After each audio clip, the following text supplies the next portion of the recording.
Hey everyone, this is Brett Favre, Green Bay Packers Super Bowl champion, and you're watching Packers Total Access Live, your daily source for Packers content. Go Pack.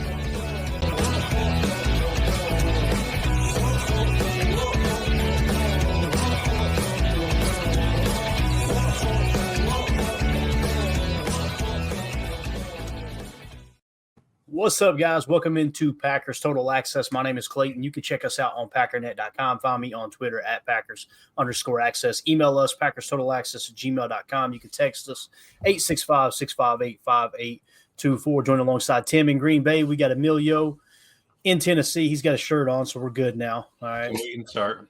Never know how this show's going to start here. How we doing tonight, gents? Doing good, man. Good. Staying busy. Doing well. Excited. Talk a little ball. All right. Emilio, I know we haven't talked to you in a couple of days. Didn't know if ice had rolled into town or not. I think we're off the deep end after the loss. No, it's it's brutal the way it happened, but so it's going to happen to 31 other teams. So just take it on the chin and keep moving forward. I mean, you can't go back in time. We haven't figured that out yet, or have we? I don't know. Is there? Maybe Jacob can look into the time travel conspiracy over the offseason here. He's busy looking up tattoo artists right now. He's trying to find a time machine to go back in time and not put that bet on the table, right? Yeah, that's the truth. So, which, by the way, my bet has been updated as Chris N jumped in here. First of all, shout out to Greg in Green Bay. Appreciate you becoming a YouTube member, buddy. Chris N says, no way in hell Quay Walker or Davante Wyatt get a fifth-year option. 13+ million ? Look at comparable talent. Nowhere near that high of compensation. I'm so sure I'm willing to double down on my bets. Oh, boy. So two dozen Krispy Kreme donuts, huh? Yeah, that's exactly what I said there. Oh, snap, 2 dozen Krispy Kremes. So that's kind of a deal. I've already updated the ticker, so we're good there. And all you need is one, right? If either one gets one, yeah. Yeah. And here's the beautiful thing about the bet from my perspective. I don't want them to fifth-year option either of those players, right? If they do, I'm going to be like, crap. But at least I get 2 dozen donuts. if they don't fifth-year option them, I will gladly go, hey, thank you, Goody. I might send Goody 2 dozen as well. Right. We'll send them to Chris. So there you go, right? And I understand the sentiment there with saying that's too much money. I agree. But, it's funny. We're going to talk defensive tackles tonight. And kind of dive into a little bit of the free agent market. Hey, what's it look like? Because we all kind of agree, 3-tech is pretty damn important, right? So we'll dip our toe in the free agency a touch tonight and kind of see who's out there. I got to be real with you guys. After seeing the free agents, and some of these guys may not hit free agency, right? They may get re-signed. I don't see any of them getting a franchise tag, to be honest with you. But there's a good chance that a good portion of these guys will return to their club. But when I looked at these and then I went back and looked at Davante Wyatt, I'm like, there's none of these guys that I look at and go, yeah, they're significantly better than Davante Wyatt. So it's starting to look like, and it's early in the process, someone could get cut, someone could get on the trade, be put on the trade block, right? But as it sits right now, guys, I'm kind of looking at, if you're going to upgrade it, you better do it in the draft, Right. So we'll dive into all that. Emilio, one thing we hit on while you were gone is we talked about and tried to identify the players that are primed for a contract restructure. Okay, we try to do that this time of the year. And I wanted to mention, everyone, the date that you want to earmark on your calendar for these restructures to get done, no earlier than February 20th, I would imagine. So right around the 20th, start keeping an eye out for it. It'll probably happen somewhere between the 24th and the 29th if it does. But here are the players, Emilio. Me and Tim talked about it this morning. Jair Alexander, Rashawn Gary, Jordan Love, Elton Jenkins, Xavier McKinney, Kenny Clark, and Josh Jacobs. And what that simply means is they have a significant amount either in base salary or roster bonus, which can be converted to signing bonus and then, moved around to spread out over the cap. Now, what's beautiful about that, I want to get your take on it. Once the draft class, that money's kind of set aside and give or take a couple million, because we may trade back and it'd be cheaper. We may trade up and it'd be more expensive, right? You're looking at about $29 million in cap space, roughly, give or take $5 million. And then after the restructures, what you're looking at is on the high side, $64 million in cap space. If you kind of max out the structures, 32 on the lower end. So I'm looking at probably somewhere between 30 and 40 million after the restructures are done. Here's the other thing. I want to turn it over to you, Emilio, get your take. Like I said, me and Tim talked about it earlier.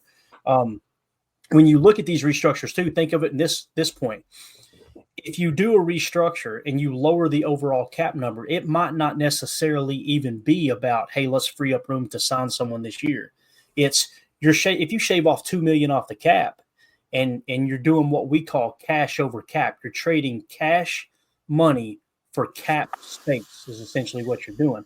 That cap space is going to roll into next year. So these restructures, a good portion of these are still going to get done. It may be on a minute level, and it might not be to free up enough room to go get a free agent that they want, but it probably will happen. Anyway, what's your take on all that, man? Yeah, no, I think that, we can get get a little bit more money in the pocket. That's always good. I'd take 60 mil, but even if we, can wiggle it up a little bit just to give yourself a breathing room, like you said, roll into next year with a little bit more, I think that's a great option.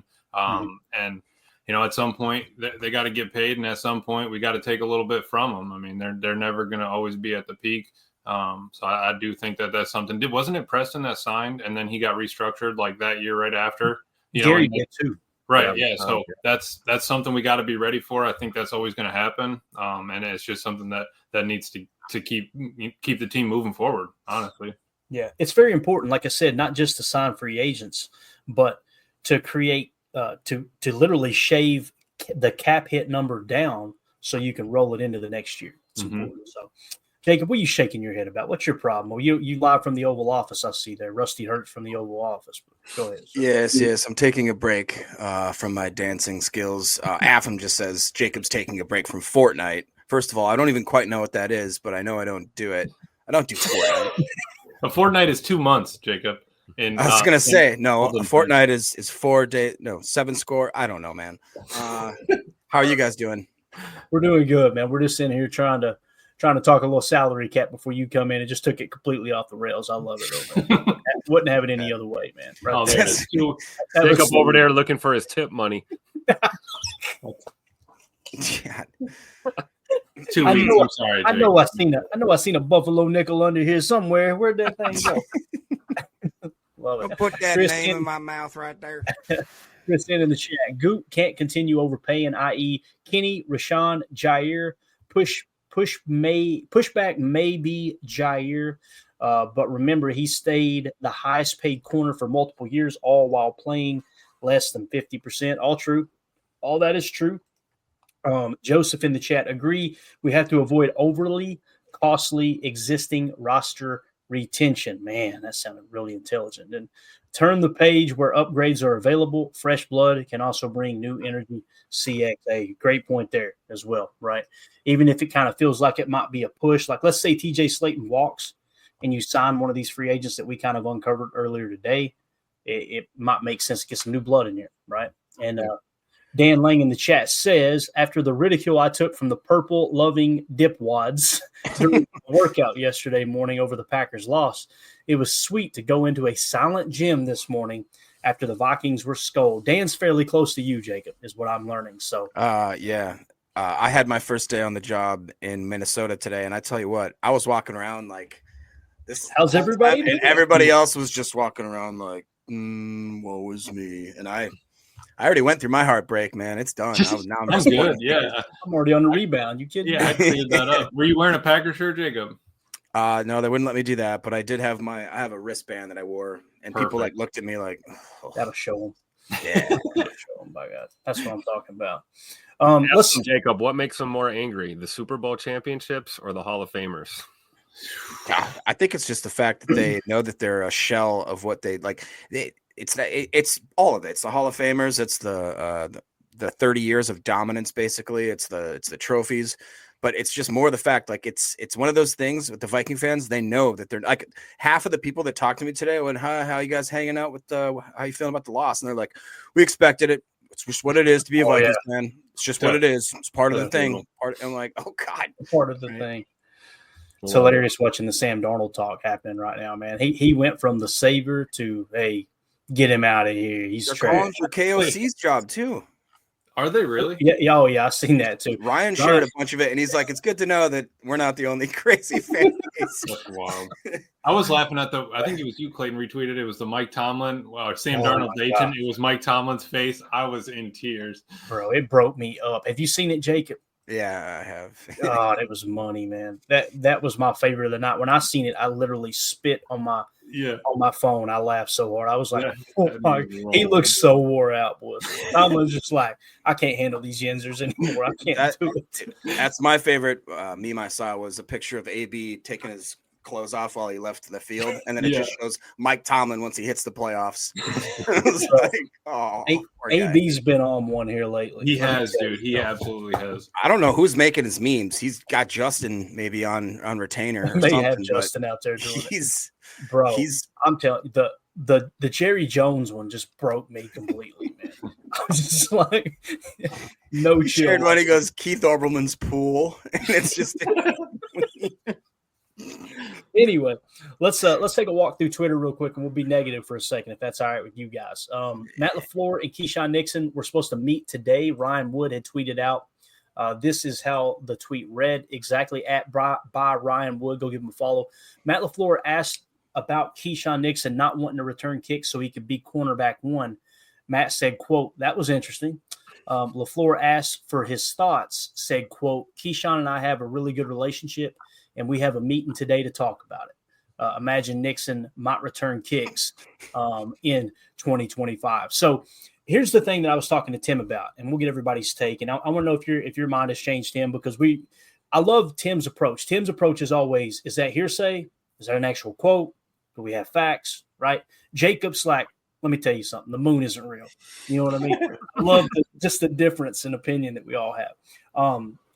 The thing that stood out to me when I read this quote, and I actually heard him, say this, was cornerback one. Did he just spill the beans on Jair Alexander? You know what I mean? So, Tim, I know we had a day to think about it. If your answer is still the same, if you know what I mean, I want your honest opinion. I want to go around the horn with that. That's kind of what that feels like. Why would he say that? Yeah, maybe he knows something no one else does, and he just kind of dry snitched on himself a little bit. And on top of that, Tim, remember what Jair said? I ain't got nothing nice to say. Right. And he left, right? So it's like, holy cap, it might be happening. Anyway, go ahead, Tim. Yeah, maybe Keyshawn jumped the gun and let something slip there. But either way, it's still not a good look. I'm still convinced it's not a good look. You don't want to put that kind of business and information out in the guy, which is completely why I see Matt LaFleur's response. That was interesting. I mean, we can only imagine what he really wanted to say in reaction to hearing that. It'll be interesting to see how the meeting went, but I think there could be truth to that. Maybe it says more about Jair's status with the team than it does Keyshawn's. But either way, that type of attitude is not what I want on my football team. I want someone that's willing to do any and everything for their team, not try and dictate where they're going to play and what their responsibilities are going to be. So we'll see how it plays out. Yeah, and the other thing that stood out to me too was like, the coaching staff didn't tell Keyshawn that. Goody didn't tell Keyshawn that. Where did Keyshawn hear it from? Had to be from Jair, right? Yeah. So we have to come to the realization that something's going on with the DB room right now that needs to get nipped in the butt, right? Yeah. And I think that's somewhat of what maybe Tucker Kraft was talking about. Like, we're talking about we want to be a championship team, but I'm going to take a bigger role in making this happen. Like, you're going to have, I think, a handful of people. Josh Jacobs, I think Tucker Kraft will be one. I think Xavier McKinney will be one. I think Edgerrin Cooper will be one. That they're going to step up and go, hey, this crap stops right now, And it might take getting Jair out of the locker room to do that, I think his teammates love him. That's been evident. But it's whether your teammates love you or not, if you're going to continue to have things pop up one after another, it's like sooner or later you got to cut ties. But anyway, Emilio, what's your thought on this? I don't even know if you've been keeping up with this or not, man, if this is all news. I was listening to Matt's interview earlier today. When he said it at the end too, where he was just like, yeah, I don't know why he said that, like kind of under his breath. I kind of actually made me laugh a little bit, but that is kind of true. It's either Keyshawn, is expecting himself to play like a number one, or is he taking that number one spot? I guess is also kind of the other way I would think about it. And Yeah, I mean that's a tough task. It seemed like LaFleur already had the meeting set up with him before that comment came out, kind of the way he was talking about it. But for them to be sat down, and talking face to face about it, there's you're not going to get a more real answer than after that meeting. So I do think that there's going to be an expectation for Keyshawn to play. But also there's a bunch of other factors that were rolling into it. Matt was saying he expected us to play more, from a defensive perspective, more 3 high, 4 under, and that didn't happen. We played a lot of cover 2, and all those things kind of daisy chained into themselves. And I'm sure getting smacked with the crown of a helmet and fumbling on the beginning play doesn't help. And maybe Key was nice when we had the old kickoff rules. Maybe the new kickoff rules it's just not for him. We just need a guy to run fast. I don't know. So, but it's brutal to see that, we didn't, we got the best kicker or best kick returner, and he's, not wanting it anymore. My question is, LaFleur asked him for his thoughts. Keyshawn and I have a really good relationship, and we have a meeting today to talk about it. Mm-hmm. So my question is that a specific meeting that was called to talk about? That's what it feels like. Or is this just typical exit meeting? Every player has a sit down right after locker room clean out, right? I have a theory. Stuff. Let's hear it, Jacob. Oh, here goes Jacob. Here we go. I'm telling. This is not. I'm not even trying to be funny or anything with this. I swear on my life. Hold up. I'm not even trying to be funny. As I'm looking at Rusty Hurts, the Oval Office. Go ahead. That's just it, though. You go into this season, and we had 2 guys that think that they are, if not the best cornerbacks in the league, that they deserve to be treated like one of the best cornerbacks / return, and Keyshawn Nixon and Jair Alexander. To the point where we were talking about how they needed cornerback help. The secondary was going to be a big issue. Well, what happened? We went out in the draft. We drafted 3 studs at safety, guys that came in and immediately started taking starting roles from certain players and giving it like that long-term, feeling that they're going to be the guys that are going to be replaced. All of a sudden, you got guys that are injury prone, like Jair, start getting a little bit upset as we start going on, and they start to see that their role as quote unquote CB1 or the best guy in the secondary is now overshadowed completely by a new guy in town, X. X is the guy that everybody says he's the leader now of the defense. He's getting all this like publicity about him being the captain. Opposite side, same with Josh Jacobs. You talked about the fact how people have all of a sudden started to see that guys like Tuck Norris, Josh Jacobs afterwards, they're making some comments where it's like they're talking about certain guys, this and that.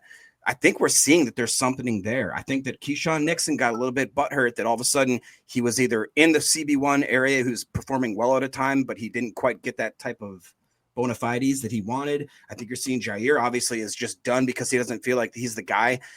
In my opinion, I think that we have a couple of cancers in the locker room, and it reminds me of the time that when we had like the Mike Daniels era, the Zadarius Smith era, where it was a few players at the end of the season that just didn't buy in anymore. And they were becoming guys that were outliers to what the system is, what Matt LaFleur wants to do with this, with the whole vibe of being a good player and good character player. I honestly do think that we have a new guard of people that are coming in that have convinced a lot of the young guys that they're doing things a certain way. And the old guard, guys like Jair, Keyshawn, I hate putting Kenny in there, but Kenny, even maybe Rashawn, the guys that have already gotten paid, that are the quote unquote leaders. I think that the young guys and the new guys are coming in and saying, this isn't good enough. This isn't, we have one and done in the playoffs. This isn't good enough. And I think that those dynamics are hitting right now. And we're about to see the aftermath of everything. I can see that. Greg Rice says it would be a miracle if we can trade Ja. That's what me and Tim were talking about. Like, how much trade value does he actually have? You got teams that have seen this negative stuff happen kind of in the locker room, the captain thing, all that. Plus, he's injury. I don't want to say injury prone, but he's been injured the last 2 years, right? And you got that high cap number. Again, I was holding out hope that they do a restructure, right, and try to free up a little cap, make him happy with a little guaranteed money, lower the cap number, and hey, let's give it another go. But to me, it's feeling like at this point, I don't think an outright cut is off the table. If this stuff continues to escalate. So I completely agree with what Greg said there. Let's see here.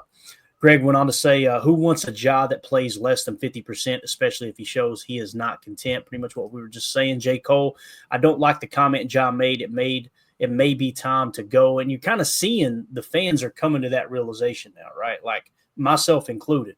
Because, I just said it. I was holding out hope for a restructure. And now it's like, man, this don't look good. This don't look good at all. You were holding out hope.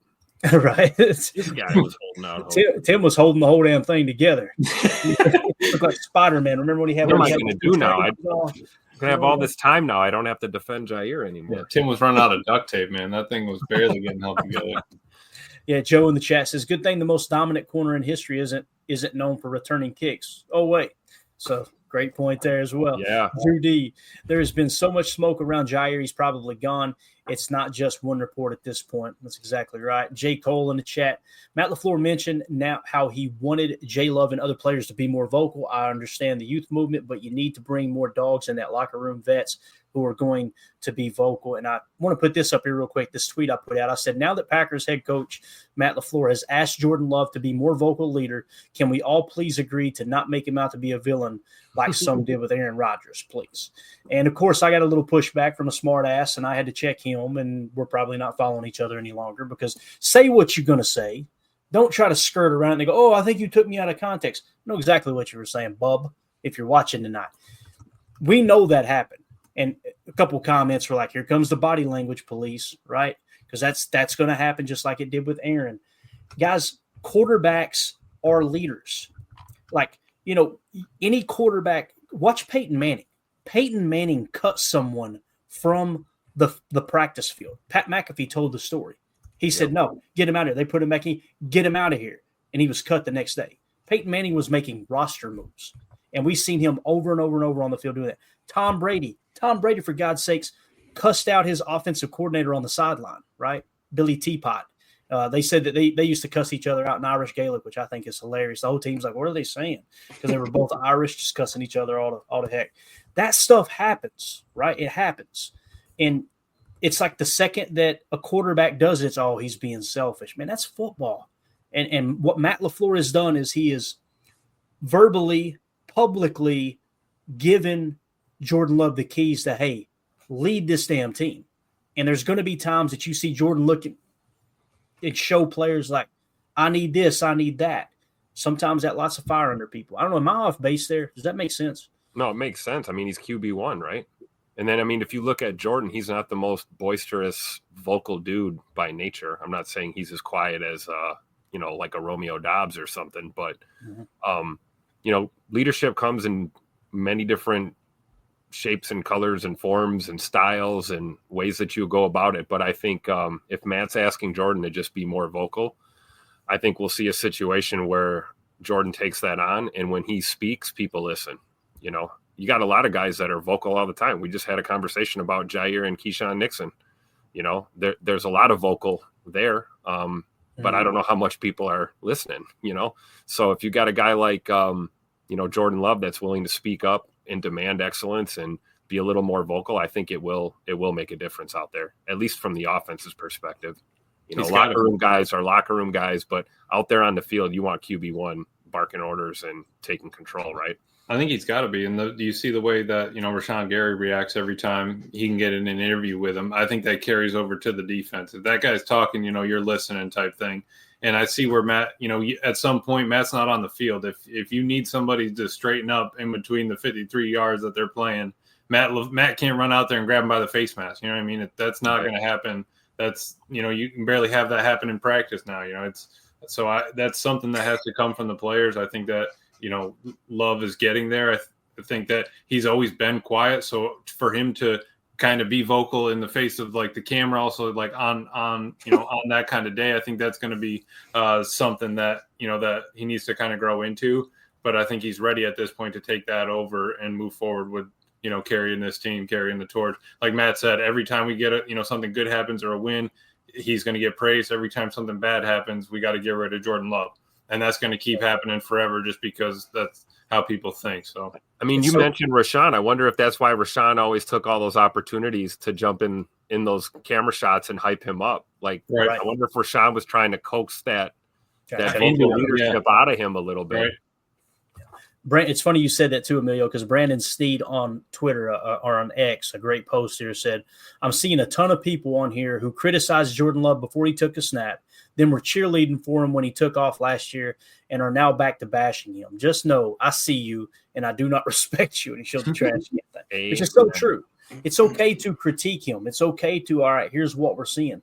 But this whole up and down, 1 second he's a franchise quarterback, the next second he's not a starter. It's just we got to, again, I use realistic timelines and try to keep my emotions in check, and doing that going back in time. Aaron Rodgers, Matt Schneidman was drawing a comparison earlier tonight on his show about Aaron Rodgers. It was year 3 that they won the Super Bowl, I think, with Aaron as the starter. Mm-hmm. And it talked about all of the coincidence, everything that lined up perfectly with the timeline for Jordan Love, right? I drew the comparison of Brett Favre, albeit it was 2 lifetimes ago, but the same thing, right? Only one. This year here, the Packers won 2 more games than Brett Favre's Packers did his second year as a starter. So, again, just to put things into perspective, right? Could it have been a sophomore slump? Possibly. Possibly, right? Yeah. But are we going to just turn our head on the guy just because he didn't win us like a playoff game this year? It's like, all right, now you got to go. Like, you got hurt at the beginning of the season. He's carrying this team. I mean, it's not like, it's not like we didn't pay him. It's not like we didn't already have faith in him. It's give me a couple things that he did better this year. I think like Matt was saying in his interview, his footwork's gotten better. I think he's a lot sharper to get to the top of the drop and let it rip. I think that he's been a lot better at checking on checkdowns and getting rid of it, even if it is him running up to the line that Jacob hates and just ripping, or Tim ripping, the swing pass to the left way out of line. Yeah, okay, but last year we were complaining that he wasn't even getting to the checkdowns, and that he's just humming it, just letting it fly. So when can we be excited about any progress that he's making? Yeah, it's a great point. Very true. Jake, if you got anything to add to the Jordan Love talk here, man, before we move on? Yeah, just real quick. I mean, let me clean this up for you real quick. I think it's, as I always say, 2 things can be true at once. Do I wish that I saw more production, more progression from year 2 of a full starter? Absolutely. Do I think it's completely unfair to throw a ton of shade on the guy, minus all the injuries that he's had, that his key receivers have had, the problems that the receivers have had, having the youngest team in the league? I know there's a lot of ifs and caveats to that, but I just do. It's just ridiculous, because I was the one that at the last part of last year, I said, yeah, dude, this guy's a franchise quarterback. And I probably am biased towards the fact that I want him to do good, and I want him to do well. And I like him as a person. So and I'm a fan of the Packers. So I'm going to be a fan of the quarterback. Call me a freaking crazy person. That's how I'm going to do it. I'm not going to be miserable with you guys. I'm sorry. Yeah, I'm not. JJ McQuaid in the chat, listening to the Kraft interview, it definitely seems shenanigans in the locker room. That's the vibe I got from Kraft, and kudos to him for stepping up. Number 1 Packer fan, the team is growing and becoming special. We don't need drama queens in the locker room. Definitely sniff it out right now, right? Sit your butt outside. Coach Lynn in the chat says, Ja doesn't seem the top to restructure. That would mean he'd have to humble yourself for the betterment of the team. And, Coach, I can understand seeing that on the surface, but really when you do a restructure, you're getting more guaranteed money. It's really, really common practice in today's NFL. So it's not like, hey, we need you to take less money. The restructure is, hey, we're going to convert base salary to guaranteed money. We're going to give you more guaranteed money, and you're going to take a slight overall pay cut, right? I understand what you're saying too, and maybe the ego's so far out of whack, it's going to prevent that from happening, right? Number 1 Packer fan, vocal leaders versus loud people, there is a difference. Amen. And when you're a player and a person like Jordan Love, where you're just a quiet dude, right? Mm-hmm. I'm telling you right now, when you talk, people will listen. And that's what Matt's going. It's like, okay, you've earned their respect now. It's time to step up and actually lead. I think that's what he's saying. Right. You guys know what I'm talking about. You've been on teams. You've worked at a job where the loudest – I said a bad word – the loudest person in the room typically has the least amount to say, right? Opposite of that, I'll give you an example. I liked him as a player, but Mike Daniels, he was a barker. And I'm telling you, it gets old. It gets old quick. And you think you're moving the needle. You hear A.J. Hawk and Pat McAfee talk about this all the time. Those guys would stand up. I got something to say at the meetings, and everybody go, oh, God, here he goes. He's going to try to inspire somebody. But then there was other guys like an Andrew Luck or someone like that when they spoke up, it was, hey, you're on the edge of the seat, right? Yeah. So very, very true. TC fan with the super chat. Appreciate you, buddy. Michael Lombardi always talks about how the head coach needs to be the chief problem solver of the football team. Does it seem like that's what Matt does for this team? It's not his strong point. That's for sure. That's my opinion. And you guys know I love Matt LaFleur. And I've heard Lombardi, I'm sure you've heard him say that 1,000 times, right, Emilio, listening to his podcast. Yep. He is not the chief problem solver. He's the chief. Hey, look, I've thought this through 5,000 times here. Just do what I tell you, rather than, oh crap, this isn't working. Let's adjust and let me find the answer to the equation, even if it's an ugly one. But let's go around and do that. It might explain why Bisaccia was promoted to assistant head coach. Good. Like why did we all of a sudden have that position? And I'm not saying, Rich is doing a great job clearly, because there's clear issues still when it comes to that. Yeah, with the problems. But I think you might be right. We know Matt as the quarterback whisperer and the offensive guru and Mr. Preparation, Mr. Call Sheet, Mr. I've got a million different plans for game planning. But when it comes to like personnel issues and things like that, we talk about whatever sideline etiquette, whatever you want to call it. I think you're right. I think there might be something there. I think that we have to remember too that at one point we had Matt LaFleur was Matt LaFleur just like 3 years ago. This guy was fresh faced, very, very young, wearing like New Balance tennis shoes, like, all right, where do I eat my lunch? Kind of Matt LaFleur, and he has transformed, I think, probably faster than the natural progression of what he should have. You know what I mean? He had to force himself to become more hardened, to become a leader of men. And I think that there's parts of him that probably don't feel confident in that. That's why, like Tim just said, we have a Bisaccia in there, a guy that's going to come in there and he'll be the general. He'll be Captain Blood. You know what I mean? I don't think Matt's quite there yet. And I think there is something to be said that for whatever reason, when we go into these big games, I think the biggest knock against Matt LaFleur is that these guys just don't seem like there's a fire underneath them. They seem like they're not ready, that they're not jacked up, that for whatever reason, there's just nobody there that's instilling like this may your hammer be mighty war mentality. You know what I mean? Like that just doesn't like the Dan Campbell. We need more Dan Campbell in the Packers locker room. And Dan Campbell, I'm sure that after this year, I think once Ben leaves and Aaron leaves, that he's going to probably be out there on an island being like, how do you do this coaching thing? Right. I really do think we're going to see that. Here's the thing I'll add to that. Matt LaFleur should not change his personality. I'm telling you, if you try to change your personality, they will see through it. But what you got to do is what some of the listeners were saying early in the show. Bring in a couple more veteran leaders and let them – you meet with – that's the whole purpose of captains. That's what pisses me off so bad about, once again, Jair 2 years ago just causing the whole stink about the captain thing. Your teammates vote for the captain. If your teammates didn't think you should be a captain, guess what, bub? I hate to break it to you. I don't care who you are. You're not a captain, right? But the purpose of the captains on every team I ever played on was the bridge from the team to the coaches. Yep. When you needed something, when the captains notice, hey, this is wrong, they're the ones who go and convey that message to the coach and vice versa. The coach sees something wrong.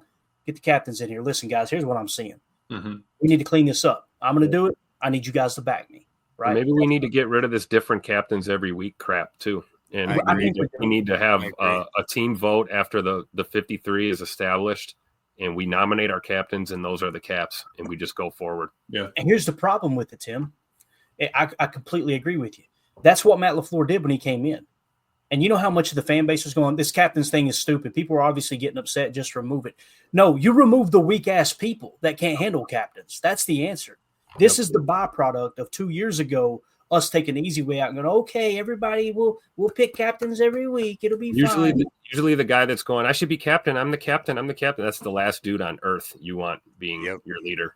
Yep. And then you got to line up next to them on the field, and you think, no one in the back of their mind, all that's on their mind is, why ain't I captain? Why ain't I captain? And you're going to actually go out there and convince yourself that dude's laying it all on the line for me. I'm going to lay it out here for him. Ain't going to happen.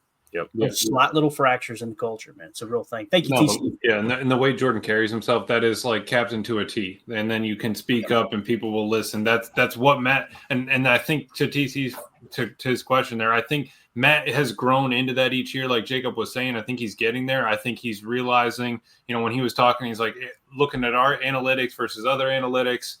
Where am I? The play action, all that stuff going on. I think he's trying to grow into that. I do think you like you said, he's hit a couple walls here and there that definitely need to be hammered out. I think he's going to look back and say, like he's asking his players to come back from, or back ready for the offseason or whatever. When they come back, I need you to be physically ready and I need you to be mentally ready. I think Matt needs to do the same thing like he's asking them I'm going to get mentally ready by, trying to prep myself for these sorts of situations, or get, I need to make a decision on, X, Y, or Z. But I do think that he can get there, even though he's not that kind of, hard-ass screamer sort of thing. Yeah, definitely.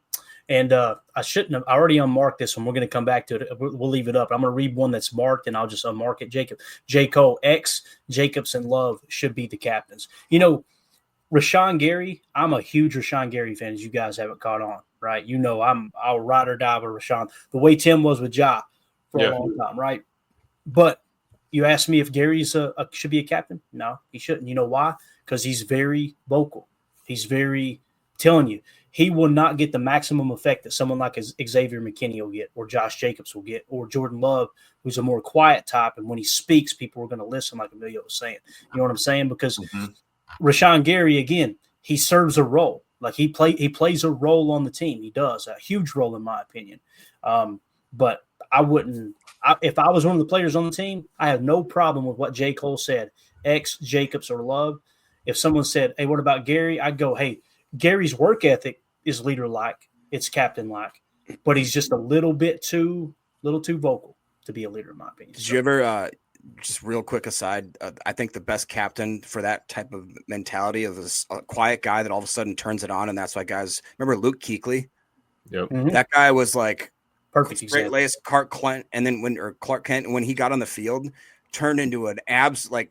Hide your kids, hide your wife. He's going to bite your face off. And then but it was that, like you said, Clayton, he went from just a guy that was very quiet spoken, maybe even people might think he's not confident, to just this different beast, like an absolute animal. And the guys, they want to follow that. They don't want to sit and talk a guy that just is talking smack always.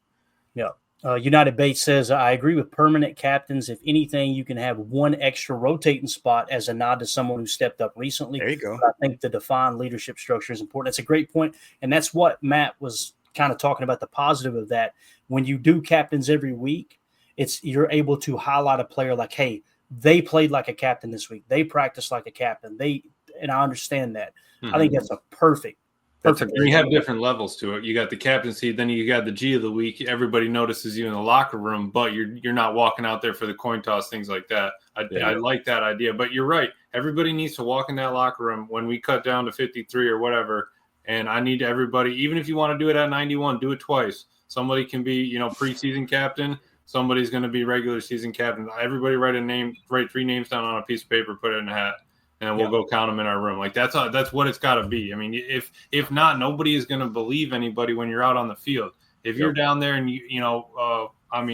Sean Ryan's captain and you got Josh Myers sitting next to him, like, dude, I'm not listening to Nacho Libre over here. Like, this isn't going to go down. Like, right. so that's where something. Jordan steps up, smacks Josh in the back of the head, and says, "I need you to pass block." All right, my bad, Jordan. I'm sorry I got you killed. Like that's where you're going to get that kind of reaction. I like Bates's idea. You pick one offense, one defense, and then you leave a third, for the nominee of the week or whatever. That's probably a good compromise, right? Yeah. Venom Slash in the chat said, "Where was Kenny Clark this season? I didn't hear the broadcasters call his name this season." Hey, listen, Kenny had a historically bad year. Now, if you were to say, Clayton, defend it, there's only one defense I have. He played a whole lot of one tech, touch spy, a bunch of it. And that's going to reduce the numbers. With that being said, though, it was still a really bad year. And, again, no surprise to me. I don't think it's a surprise to these guys, although we expected in a new 4-3 defense where everyone's telling you it's going to be one gap, explosive, just turn it loose. That is not what Kenny did this year. He was one-touch spying, or he was that double team, that one-tech spy a lot this year. So I think that has a lot to do with it, Venom Slash. But with that being said, Kenny, I think Kenny's best years are behind him. That's just me personally. Hopefully he proves me wrong next year. Now, Milltown Corey, Jordan Love just had an injury-plagued second year starting. Jordan will be fine next year, especially with Davante Adams back. Baby, go, Pack, go. That's what I want to hit next, all right? And we got a couple minutes before hour one is over. Tim, if you'll give me a screen grab, I'm going to put a video up real quick. It doesn't matter which one it is. We're going to play an audio clip from Kay Adams's show earlier today. You just put it up whenever you're ready. Here we go. So this was from Up and Adams. I heard y'all talking about me. It's on right there. This was from Up and Adams earlier today. Davante Adams was a guest on there. And I want you to listen to the answer he gives about the Green Bay Packers here. What do you think the Packers need to focus on, like knowing just like the culture of that team? What are they going to focus on in these coming months? Well, first off, that's kind of impressive. You know about the black bag. Mm-hmm. It's sad. It makes me so sad.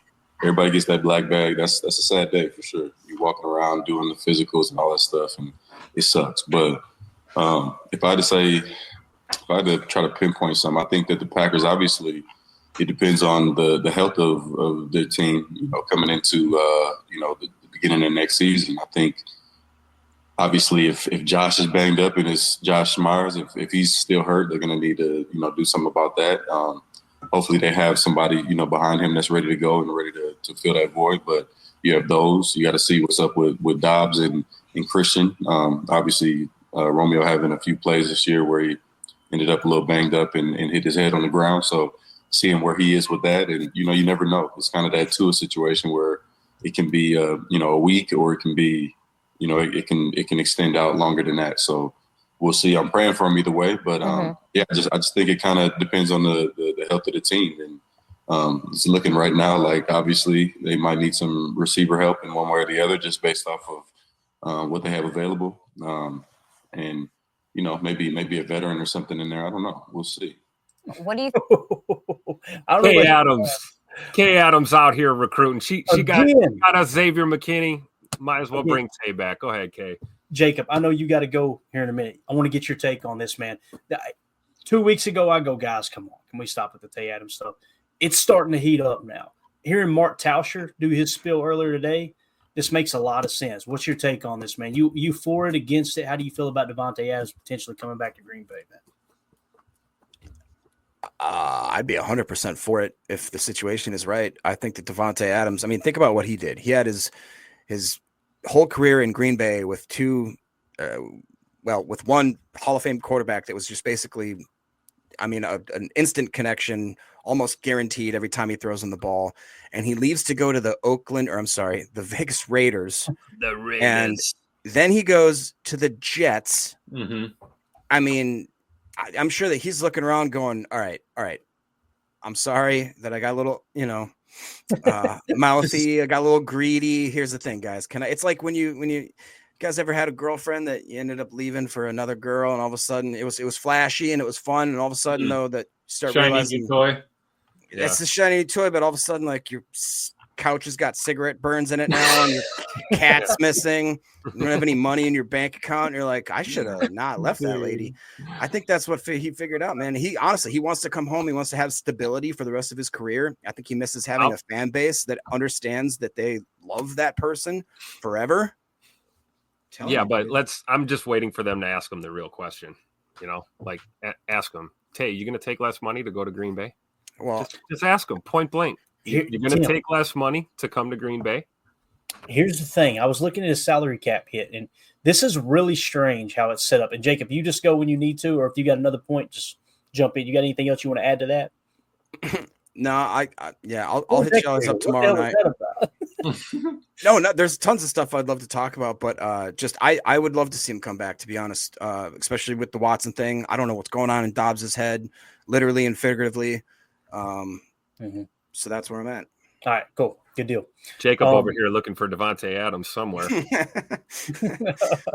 Hey, be careful, man. Stretch that back before you get back on the pole tonight, okay? Rusty out. At the office. He said rusty out. So the cap number, Tim, I was looking at it, right? And I pulled up the Jets cap situation here. Davante Adams' cap hit is $3.2 million. And I was immediately like, what the hell's going on here? His dead cap, according to Spot Track, okay, and you guys go double check this, see if you see any numbers anywhere else. His dead cap number is showing 11.2. But here's the beautiful thing. When a player is traded like that, to the best of my knowledge, what travels with him is the base salary, right? And the, any bonuses, like any bonuses that are already paid out, they're already paid out. That's why when you trade a player or cut a player, that money accelerates to the current year, even if you got voidable years, because that money's already been paid to the player and it has to be allocated for the team that issued those bonuses. You understand?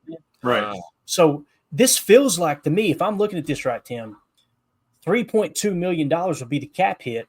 If I'm looking at it right, let me go to 2025 here. I'm in 2024. Let me just see what happens. So it might just be as simple as wash your hands, wash your butt, man. That's it. That's all. Bro, here we go. Back, right? Here we go. Check it out. In 2025, it's showing $38.3 million cap hit. Huge, right? Huge. Mm-hmm. Dead cap is 8.3.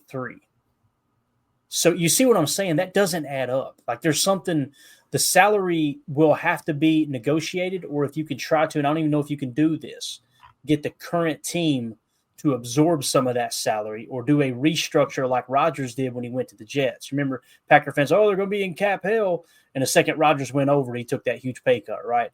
It would take something like that from Tay, according to the 2025 numbers, if I'm looking at it correctly, because it's all base salary, it looks like, 35.6 million. So it's possible. It probably would take a restructure, but I think what you're saying too, Tim, is if he can go out and seek trades from any team, it's going to come just like as if he's in free agency. Yep. What contract you're going to give me, right? What are we going to work out? What agreement are we going to get? So I see your point.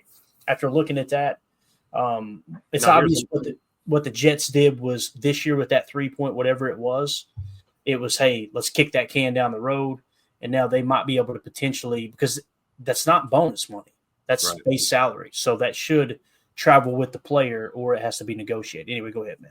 I was going to say, I think at this point, maybe we should put money on the side for a second and think about the fact that Tay probably wants to win, you know, and at this stage of his career, you know, the window's closing. Let's be honest. You're not going to win a championship with the Jets. It's not going to happen. You weren't going to win a championship with the Raiders. But if you come back home, I think everyone would agree that you probably got a better chance of competing for a title at some point. So I think we need to factor that in, and maybe Tay is open to, you know, conceding a little bit of whatever he needs to concede on his end as far as contract. But like you're saying, cap hit wise, yeah, I mean, not as big of a deal as I think some people may make it out to be, but it's going to be the salary part. And again, if it's a bidding war between, you know, 5 or 6 teams trying to get their hands on him, you know, business is business, right, Clay? I mean, their feelings aside, there's not much you can do. Yeah, I think that's a good point, Tim. I mean, if it does come to a bidding war, there's not much that we would have, you know, in that kind of attempt. I think it would be more along the lines of Davante's played here, knows what it's like, knows how to be, you know, in Green Bay in the locker room, living up here, go to Oakland, wanted to be close to family. That didn't work out. Go to the Jets across the country again. Didn't like that. I mean, is it just time? You know, you're still chasing that ring, like you said. So do we want that ring? How bad do we want it? I mean, are you willing to give up a few million to try to bring home a Super Bowl? Are you on Lombardi? Whatever. I mean, I think that's where he's got to be. I agree.